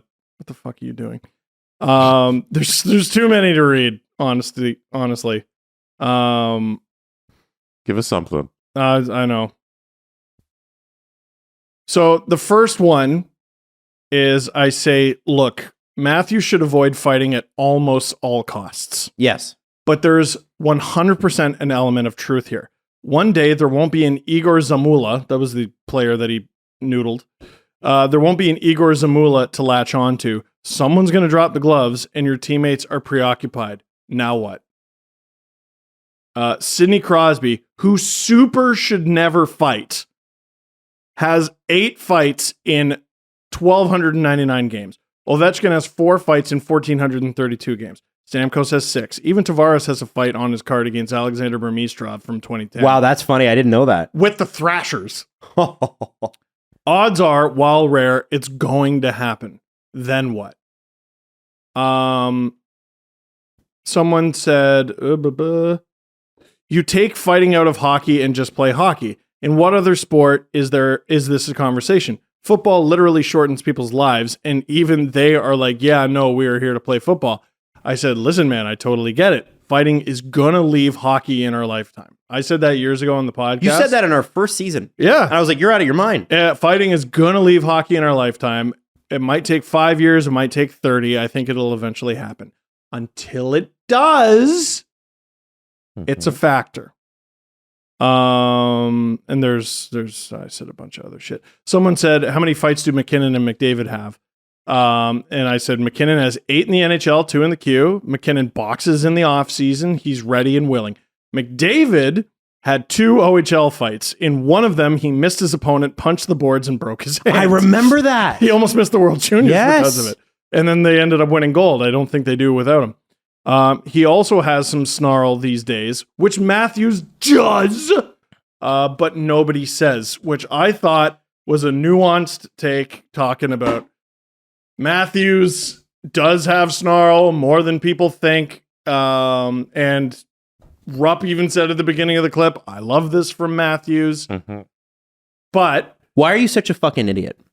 I don't know. I love you, by the way. With I don't Rupp. know. I was shortlisted for the gifted program. I took a test. I didn't get in. It ruined my relationship with education. Anyway, usually these stories are saved for my therapist. I agree with Rupp in the sense that I think Matthews should have just grabbed a guy. Just like I didn't play hockey, but I know in the scrum, let's just do this and hold on to each other until all the chaos is done. Mm-hmm. Matthews should have just picked a guy and held on to him. Like I don't hate that take because the you standing there smiling, that doesn't look good to the rest of the guys in the league who are like, look at Matthews fucking smiling. Like, I'm going to beat him up next time, you know? They call him some words in the locker room. Yeah. That you don't want that. Just grab a guy. No, I don't think Auston Matthews, whose bread and butters is his wrister, should be fighting with a surgically repaired wrist. Don't fight. No, I like, one thing that's been talked about over the years, less lately, more when he joined the team, is, it'd be nice for, thank you, Josie. It'd be nice for, Tavares to throw a punch. I do not think John Tavares, who had a traumatic concussion, should be fighting. I don't think Sidney Crosby, who missed like 2 of the best years of his career, should be fighting. Due to concussion, should be fighting. So what do you think? Do something. Yeah, grab somebody. Do something. Hold on. Let's hug each other till the ref blows. So can we all stop pretending like we don't know exactly what I'm talking about? Like, how many fights have you seen that got you out of your chair and you were like, yeah, involved no punches landed whatsoever, and they just wrestled? That's all. Well, Giordano, I don't even know if there was any punches. That was just a spear. I don't know. I think. What if someone sticks up for you and gets knocked the fuck out? So the other side of it. How about that? Okay, well, I mean, listen, you don't get to control that. You don't get to. That's like that's bad. I guess not. You don't get to control. No, you don't get to control that. I think the other side of it is, and I'm just gonna let me be the other side, completely the other side. Go for it. If I'm looking at this, I'm like, I'm fucking thrilled as a Leaf fan because you don't touch. That's the guy who is the untouchable one, and I'm thrilled with the team's reaction. I know, but let me finish this because I don't want Matthews touching anyone. If he so much as bruises a pinky, that's a problem for me. Up 3, 90 seconds left. Already got a back injury this year because Jamie Benn almost put his stick right through his spinal cord. Yep. And I think so. Leaf fans are like, yo, this guy is unfucking touchable. And the Leafs team hasn't in the past, is now finally acting like, no, you actually can't touch him. And I think Matthews is sort of laughing and looking away because he's like, you're not going to touch me anymore. But you're not. And that to me was like a bit of a team bonding moment. I wonder if the Leafs look at that and go, yeah, fucking right. We defended our guy because he doesn't do this. We do this. Someone brought up John Scott versus Phil Kessel, which it's a bit of a which this super isn't. No, by the way, Travis Konechny gives up like 4 inches and many pounds to Auston Matthews. And someone was like, well, what if Matthews just tomahawked him and tried to chop him down, tried to redwood him, like Kessel did with John Scott. You know what everyone forgets about that brawl? Phil Kessel grabbed a guy and beat the shit out of him. It was Flynn on Buffalo. I forget his first name. Matt Flynn? Brian? Or maybe I'm thinking of Brian Glynn because he has the same last name as me. He used to play for the Minnesota North Stars. Anyway, or was it Dallas? Doesn't matter. Mm-hmm. Kessel grabbed a guy and he didn't even have to do that much. Mm-hmm. I assume the other guy was throwing punches. Yeah. But I don't think he did something. I don't think Matthews is untouchable because I think anybody on the ice is touchable in the sense that it's a contact sport and you want to go after Auston Matthews, you can. So in the 80s, I know everybody's going to roll their eyes. In the 80s, you touched Wayne, you died. Yeah. Right? Yeah. Yes, Scott Wheeler pointed that out. You touched Wayne, you died. That was it. And that's it. That's all. Is Austin Wayne? No, but he's our Wayne. Mm-hmm. And I do think the Leafs need more snarl in the lineup. I talked about that on Monday. I was happy to see this. And I was happy from that the team? I was thrilled to see it from the team. I would say that I disagree with Rupp because I think, and I, having met Mike, it's not like he's like, Mike's not, I hate your fucking team. That's not Mike Rupp, right? But it's one of those situations where, okay, yeah, he can grab a guy or whatever. To me, let those guys who have not yet proven that they're going to stand up for somebody on this team. This team is known for not standing up for its players and shit, like especially its stars. You saw it with Morgan Rielly earlier this year when he jumped on whoever it was. I forget what it was. Morrissey during the Winnipeg game. It's nice to actually see this. And I think sometimes people forget in the context of what the Leafs have done for the last 3 years, where they've just gotten mobbed by Columbus, Boston, sometimes by Tampa. Montreal. Maybe Matthews should step to the side and go, hey, you guys, you also get paid. You do something. He's carried this team. 60 goals last year. So to me, I understand what Rupp's saying, but I would disagree in the sense that I think it's time that we let some of these other guys who are actually brought in to do some of those jobs, do them. Yep. Listen, I totally agree, man. Did you see how we're agreeing and disagreeing and we're weaving? No, you're a fucking idiot. Steve just sitting here. Unsubbing your channel. I'm unsubbing you. You're fucking done. Unsubbing you. How are you someone's father? Fuck. At the dawn of man, we got to start from zero. Every conversation. The copper age. Fuck my life. But anyway, I'm not asking him to throw haymakers. I'm just asking him to do something. Yeah, I'd like to see him get a little physical in those scuffles. And he does. Underratedly, he does. Yes. And he also throws hits from time to time. The one thing I would take issue with what Rupp said is, and I don't know if this was his intent, but what he said made it seem like this is the same Auston Matthews who got ragdolled by the Canadians and Ben Sherratt in 2020. 2020 or 2021? 2021. 2021. That season. It's that period of time is a blob. Yeah. But no, it was 2021. last year, he was nothing like that player. Like, forget that he scored 60 goals. I think part of the reason he scored 60 goals is he made room for himself. He was mangling guys. He was hitting guys. Like, Matthews was a 4-dimensional player last year. He was excellent defensively. He was scoring goals from everywhere. He was a playmaker. And he could smash you through the boards because he's 225 pounds. And 6'3". And probably a faster, more efficient skater than you because he's one of the best hockey players in the world. Huge. Yeah, he's huge. He's huge. And he doesn't get enough credit for that. I'm not asking him to fight Travis Konecny. I'm not. But, like, I remember, who was it? Niskanen? Crosby fought someone on the Stars years ago, and I remember it was super weird, and I was like, him? Okay. But I'm willing to bet all the Penguins watched from the bench the exact same way we all did, and we all went, why? That's kind of neat. Or no. Well, they might have also been like, oh fuck, shit.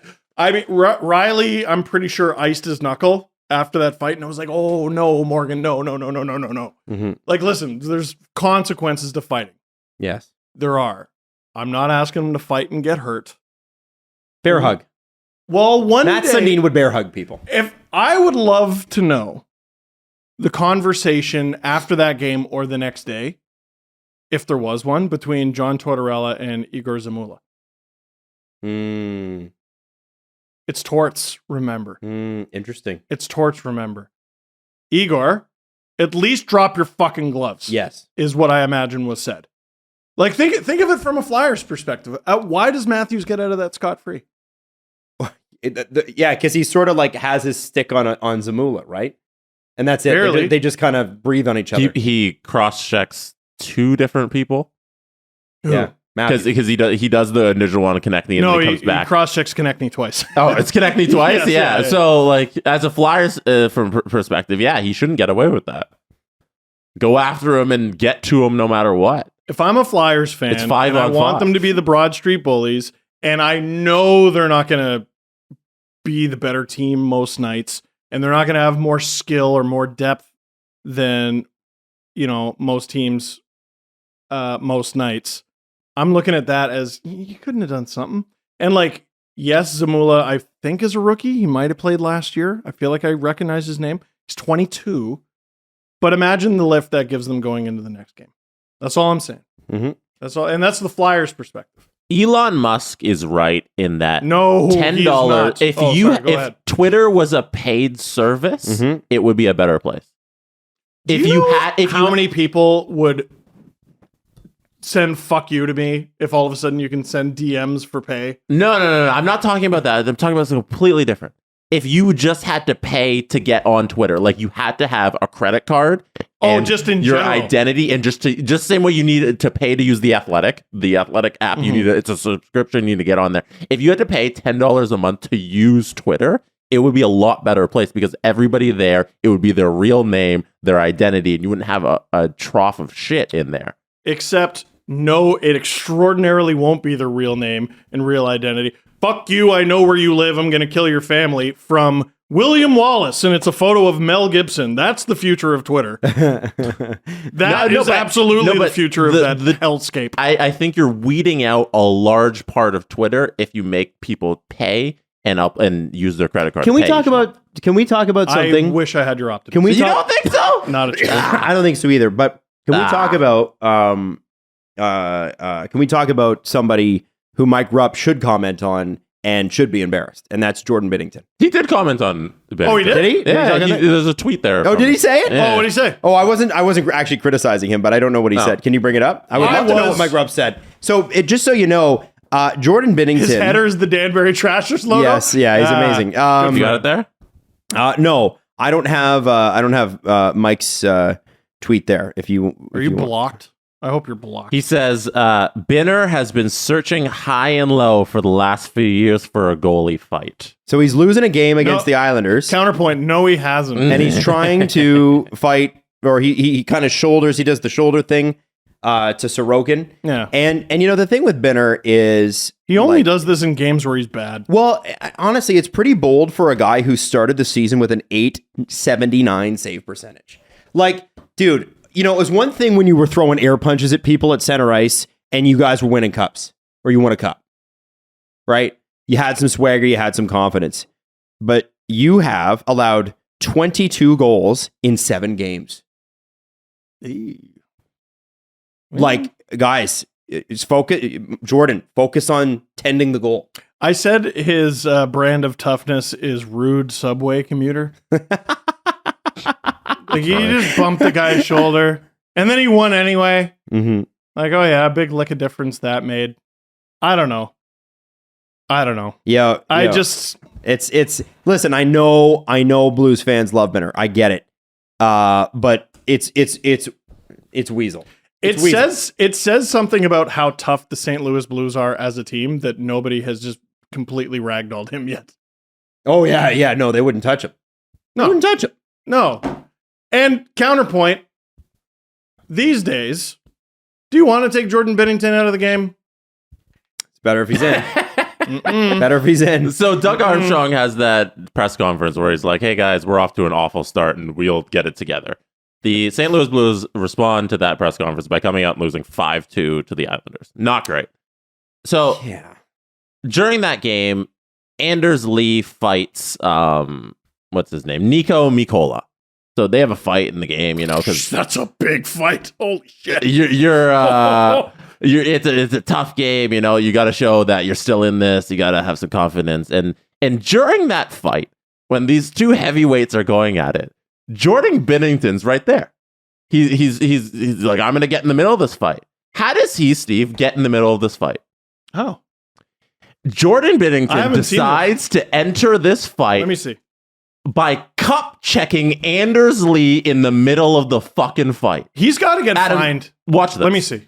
Look at this guy stick his stick between Anders Lee's legs, and the ref has to pull him away while these two guys are going at it. You'll see it from this angle as well. He should get a third man in fine. Oh yeah. Look, so he comes in there, just starts sticking his stick between the guy's legs. What are you doing? He should 100% get a third. Look, what are you doing? And he doesn't do much, really, but... No, he doesn't do anything, but he does everything. It's a Weasel move, bro. Oh, and then, you're going to second intermission or first intermission or whatever it was, and you fucking give a shoulder to Sorokin? Like, you're losing. Come on. You allowed 5 goals. I think one might be empty net. Sorokin looked great. Usually does. Don't cup check guy in the middle of a fight? Wow. That's a good catch there, Jesse. I saw somebody pointed out on Twitter. You can't, 4 goals. One of you them. You can't do that. You just can't do that. What are you doing? It's weird that he even thought to do it. Yeah. Well, actually, no, it's not. Look at him. He's so slimy. All he's been taught this entire time. All he's been taught. Look at the refs.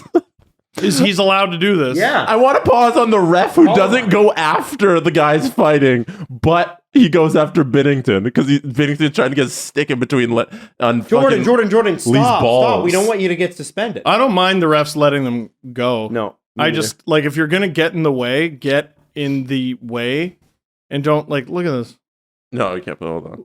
No, I know. Is it on the screen? Yeah, right it now? was. Oh, sorry, my bad. Yeah. Look at that. Yeah. What is this? What is it? Oh, Jordan. Yeah. Get involved. He's the worst. Yeah. No, and okay. That's your guy?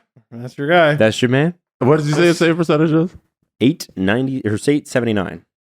On the season? Yeah, so far. 7 games. 8. So. Ooh, I told you. I was surprised when I read it out to you. You guys didn't react more. No, it's crazy. Who's got a worse one, him or Shelgren? Okay. Let me find out. Erik. 879, you said? Yeah. Yeah, that's something. That's something. Jesse, who do you got? Shelgren for sure. Yeah? I think it's going to be close. It is Shelgren by 0.004. What? He has an 875. And Benner's got an 879. He's lost 4 straight decisions. Binnington. Yeah. Started off 3-0 and then 0-4. Turning into Baddington. Yeah, like, I don't know. I understand liking your... He's your guy. If you're a Blues fan, he's your guy. Yeah, if you're a Blues fan, you love this. Listen, I get it. Light us up on the comments. I don't care. Yeah. But you just have to know, just like Marchand, right? The difference is I would want Marchand on my team. I would. I wouldn't want Marchand on my team fucking up people's lives. This is the had Kadri. Marchand does shit that, and Kadri, does shit that throws opponents off their game. He's a shithead that's effective. This shithead is just like, again, like I said, weasel is the word that comes to mind. It's like you're popping your head up, and then we're going to go down whenever trouble approaches. I'm going to cup check you. Yeah. In the middle of a fight.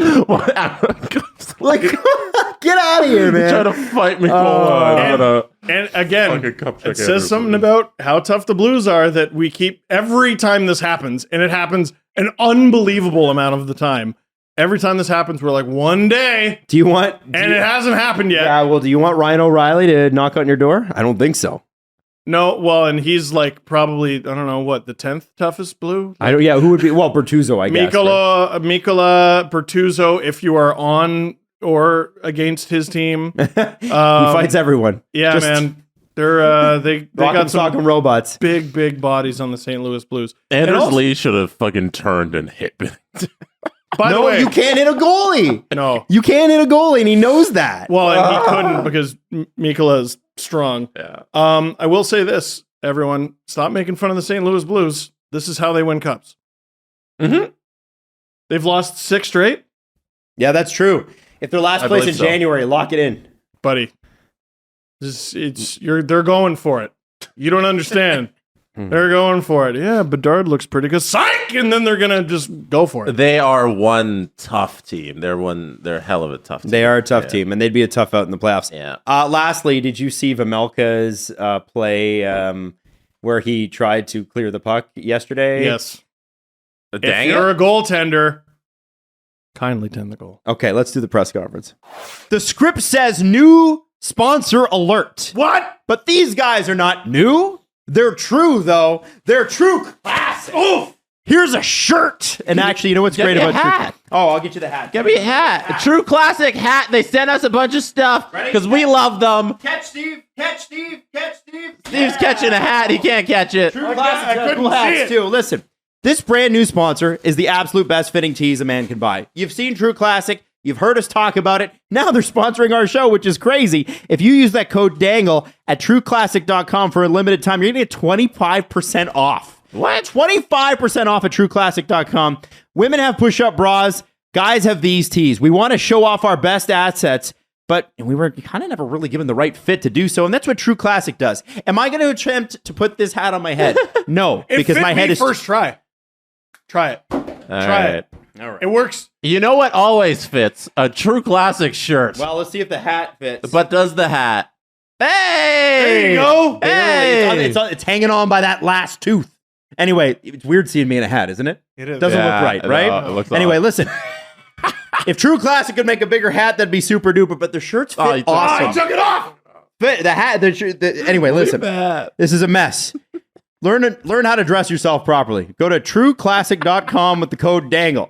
Free shipping included on purchases over $100. That's 25% off.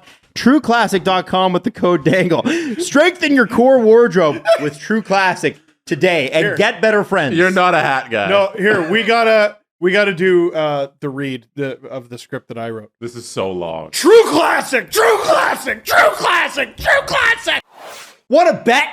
Yeah? Yeah. Where can I do it? You can do it at Sports Interaction. It's Canada's sportsbook. Yeah? Every hockey, football, and basketball game at your fingertips. And the World Cup is almost here. We're going to be talking about some of that throughout the month of November. So excited. You can bet pregame, live and play, or one of our many prop bets made for Canadians by Canadians. It's Sports Interaction, and it makes it easy to deposit, play, and cash out. Why are we raising the roof? Because you need to join now and see all that sports betting has to offer. Go to sportsinteraction.com/SDPN. That's sportsinteraction.com/SDPN. Ontario only, 18 plus. Please raise the roof and play responsibly. This is very strange. The Presser. SDP. The Steve Dangle Press Conference. Okay, I wanted to bring this up before Jesse starts his question because I just saw it, and sometimes you just see things and it's Mitchell Miller news, and then other times you see this and it's a Blues Clues jersey. Let's go. How much do we love that? Who's Sylvester? The Atlanta Gladiators. What league is this? Atlanta Gladiator? ECHL? Proud affiliate of the Coyotes and the Roadrunners. So yeah, they'd be ECHL. There you go. The Coyotes organization, they do great jerseys. And you said hockey couldn't work in Atlanta.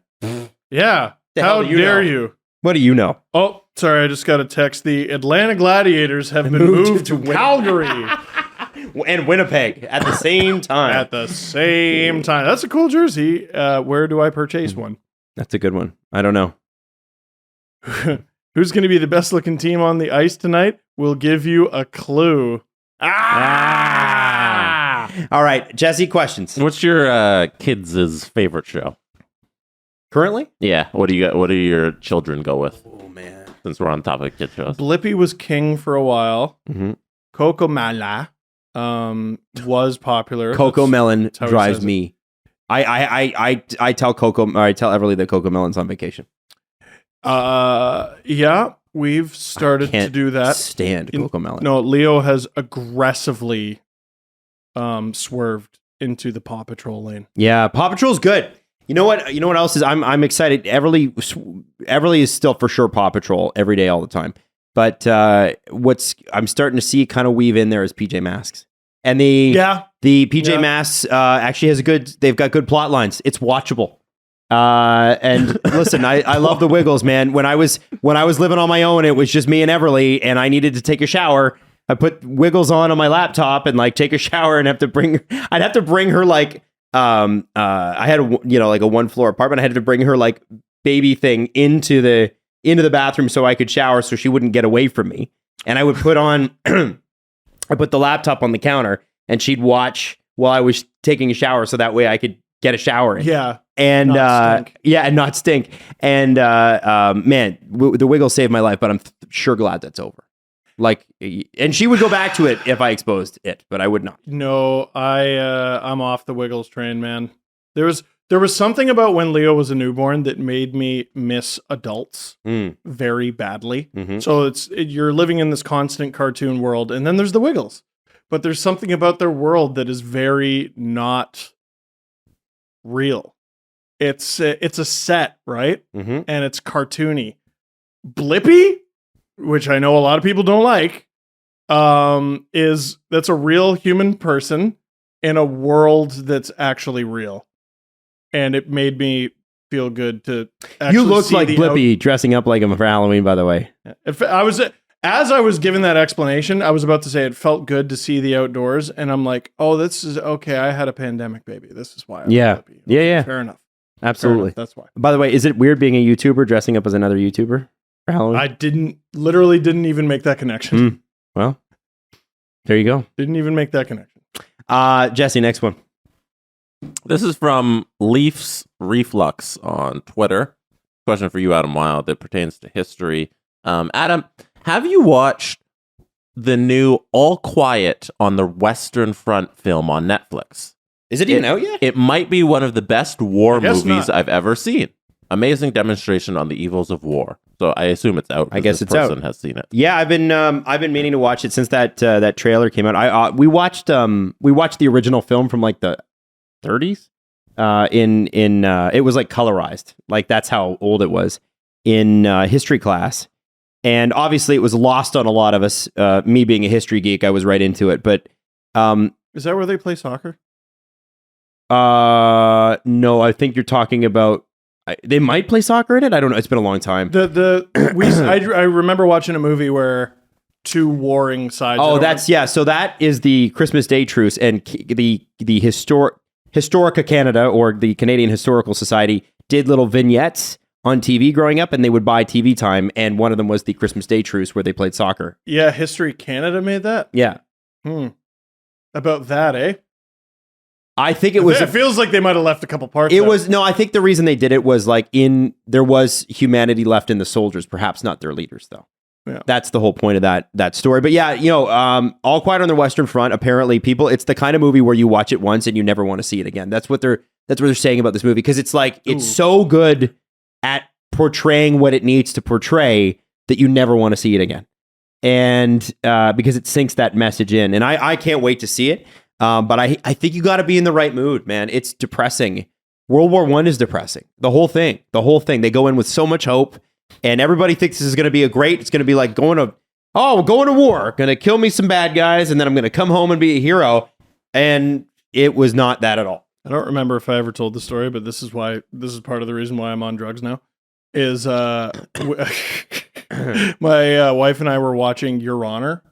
Oh man, dark show with Bryan Cranston, and it's only like an 8-episode show. Yeah, and we got to episode 6, and I'm like, I can't do this anymore.